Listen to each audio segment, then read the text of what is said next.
Buena gente, ¿cómo están? Bienvenidos a este canal donde vamos a estar pasando información, estudios y demás acerca de la Biblia. En este caso quiero traerles el tema del santuario, un tema primordial para poder entender el plan de salvación y el plan que tiene Dios a través de la historia para su pueblo. Vamos a estar compartiendo en este caso una maqueta que hemos armado aquí en 25 de mayo en la plaza para compartir con los vecinos esta pequeña experiencia de conocer el santuario terrenal mandado a hacer a Moisés y construido en el Israel antiguo, justo después de salir de tierra de Egipto. Así que bueno, los dejo con la explicación de lo que es el santuario y siguientes videos vamos a estar compartiendo algunas cositas más muy interesantes acerca del santuario y el plan de salvación. Así que Dios me los bendiga y vamos con el video. Bueno, buenas tardes para todos los que en esta hora están escuchando esta pequeña video. Bueno, queríamos compartir con todos ustedes esta pequeña réplica de lo que era el santuario y explicar un poco a manera ilustrativa cómo Dios a través del santuario presentaba el plan de salvación. Eh, la idea es partir primero desde 1 Corintios 1:30, donde dice que Dios nos dio al Señor Jesús esto como sabiduría, justificación, santificación y redención. Entonces, esas cuatro palabras que están allí nos expresan un poco el sentido de lo que es la salvación. Primero, la sabiduría, justificación, santificación y redención, que es lo que vamos a estar trabajando y viendo a través del santuario en sus diferentes lugares. Entonces, partimos desde la primera palabra, sabiduría. Job 28:28 dice que la sabiduría es el temor a Jehová y la inteligencia es apartarse del mal. En pocas palabras, lo que está diciendo es que una persona inteligente se aparta del mal y empieza a acercarse a Dios, a temerle y a amarle. Por lo tanto, dentro del santuario, cada vez que un penitente llegaba y entraba, venía con la intención de buscar el perdón de Dios. Era una persona que era inteligente porque se apartaba del mal y a la vez era sabio, o tenía sabiduría porque buscaba a Dios o el perdón de Dios.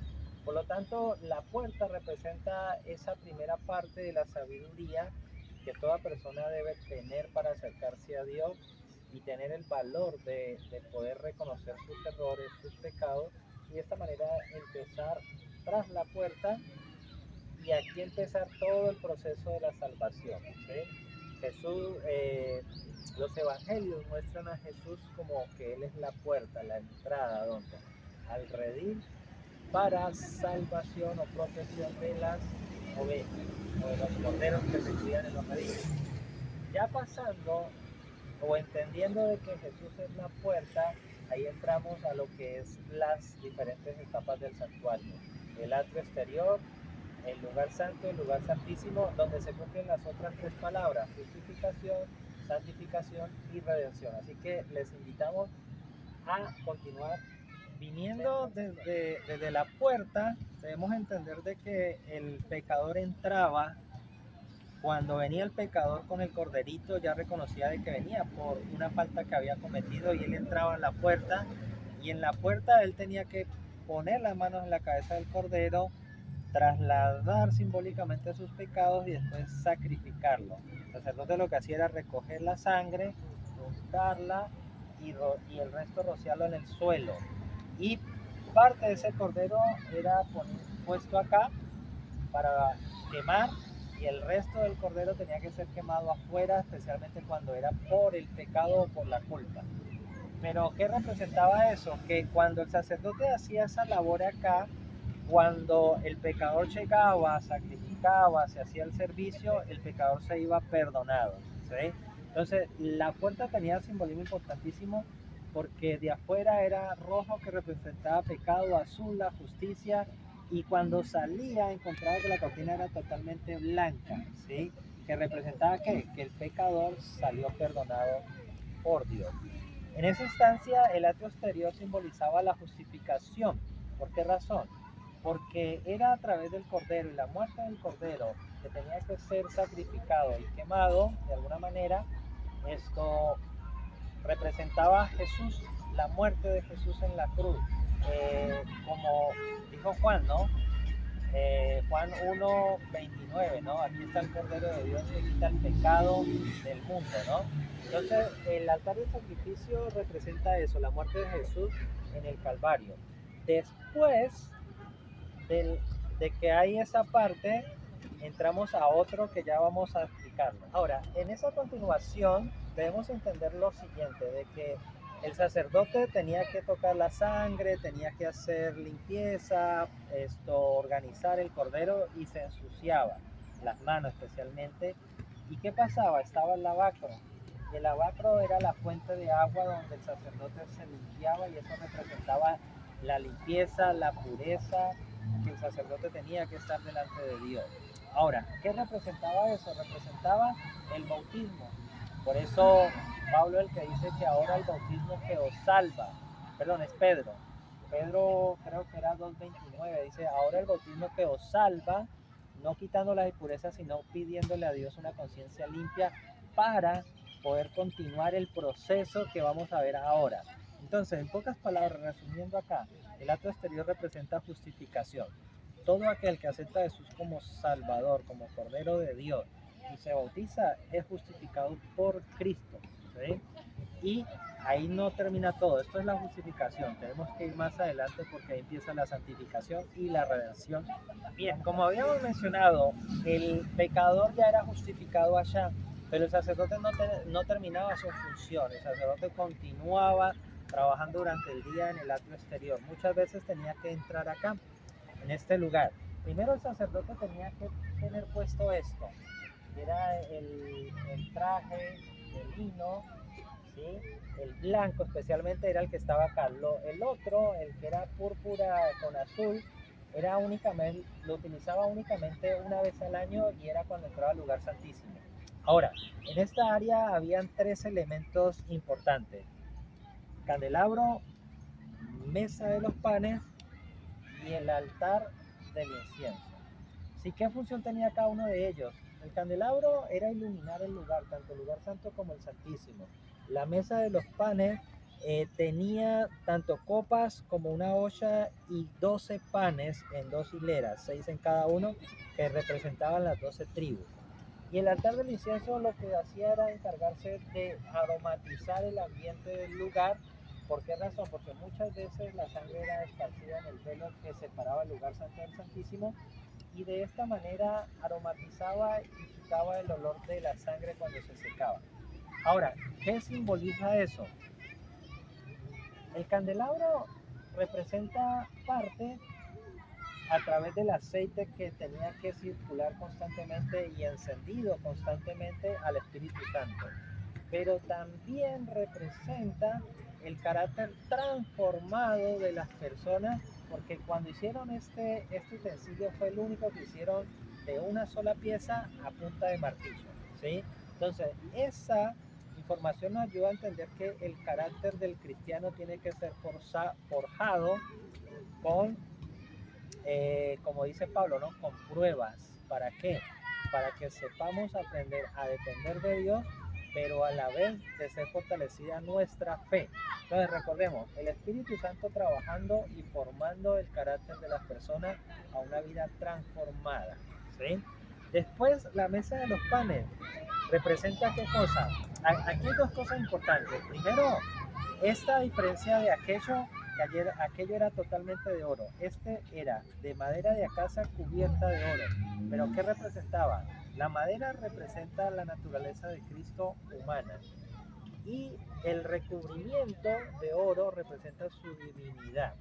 Pero como era la mesa de los panes, representa de que Jesús es el pan de vida, que cuando lo comemos estamos siendo guiados, estamos siendo nutridos espiritualmente, pero a la vez representa la palabra de Dios. O sea que una persona que come el pan del cielo, que es Cristo, de su palabra, está siendo transformado. Y por último, el altar del incienso representa, como dice Apocalipsis 8:4, representa las oraciones de los justos que ascienden como aroma grato a Jehová. Pero también podríamos decir que representa la intercesión de Dios por la humanidad. Entonces, miremos acá nuevamente. Un carácter transformado en testimonio por lo que hace el Espíritu Santo en las personas. La palabra de Dios y la oración hace de que nosotros todos los días seamos que santificados.